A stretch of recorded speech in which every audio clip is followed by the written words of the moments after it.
I made plenty of mistakes since I started lifting, and for a while I was making really bad gains, but I've learned a lot from my mistakes, and here are 6 reasons why you are not gaining muscle. The first one is not tracking your workouts and not tracking your measurements. These 2 things are crucial and they're very easy to do. If you're not tracking your workouts, you don't really know if you're progressing or not, and you have no idea what weights to use. So keep a training log and write down everything. This is not only very useful, but it's also really fun to look back at it, unless you realize that you haven't made any gains on a lift for the past 1 year, and that's exactly why you gotta keep a training log and look at it. And the other thing you should be tracking is measurements. The more places you measure yourself, the better it's going to be, but I'd recommend everybody to measure their arms and their waist. These are probably the 2 most important measurements. If you're not taking your measurements, you don't know if you're growing, and therefore you don't know whether what you're doing is working or not. So take measurements every month or 2. The second mistake is going to be bad exercise selection. For a while I didn't really think that exercise selection really matters, but I realized recently that it matters more than I ever thought. Some exercises are just simply better than others. And that is why many fitness YouTubers have exercise tier list videos on their channel, which are golden, and you should definitely use them, but you should also rely on your own experience.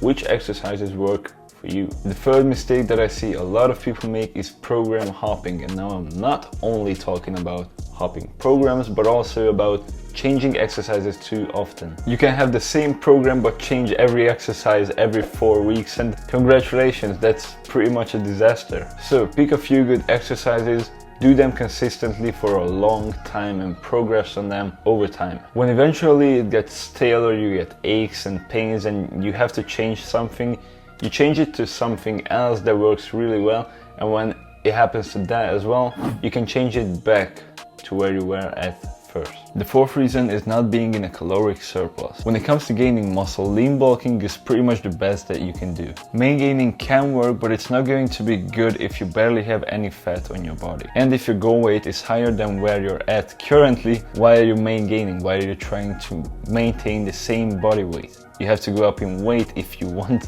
to be at a higher body weight. So be in a calorie surplus. You don't need a huge surplus. Gaining 1 to 2 pounds a month is perfect. The fifth mistake is that you focus on mind-muscle connection. Feeling the muscle doesn't really mean much. I'm gonna say an example. When you do tricep kickbacks, for an example, I personally feel my triceps like crazy, but it doesn't change the fact that it's a shitty exercise. On the other hand, I barely feel them on an overhead extension, for an example, but it's simply a tremendous exercise. I also feel my front delts right now, but it doesn't change the fact that an overhead press is going to be way better than this. So please don't use baby weight just to be able to focus on feeling the muscle. If you progress on good exercises with the same technique every time, it's not going to matter if you're feeling the muscle or not. If the technique is proper and it's consistent and your weights and reps are going up, you're progressing, you're growing muscle.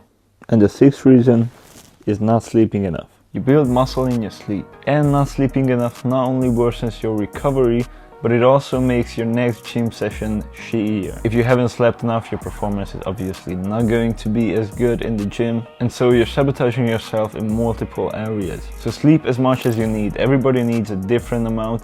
I personally need like 9 hours, but there are people who need 10. There are also people who only need 8, but chances are you're not a special snowflake who only needs 6. So please go to bed in time and sleep after watching this video about genetics.